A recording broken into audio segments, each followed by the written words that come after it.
meron tayong question galing kay Deck Cadet Anton. So, tinatanong niya, ano raw ba yung importance ng turning circle ng barko?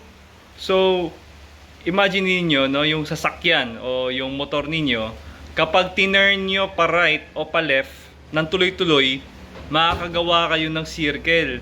Isang buong circle na paganyan.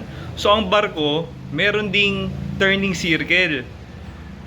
So, importante ito na malaman ninyo bilang mga navigators kasi para makalculate ninyo kung paano kayo iiwas sa ibang mga barko in a safe manner. So, during launching ng mga barko, meron tinatawag na sea trials.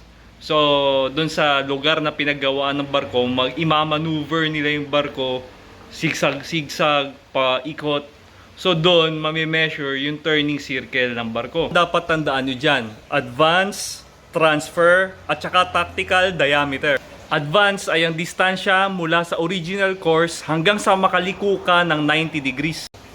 Yung transfer naman ay yung unang pagkagat ng rudder hanggang sa makaliko ka pa starboard side o port side ng 90 degrees. Tactical diameter naman ay yung distansya mula sa original direction mo hanggang sa tuluyan ka ng makaliko ng 180 degrees. Thank you for watching!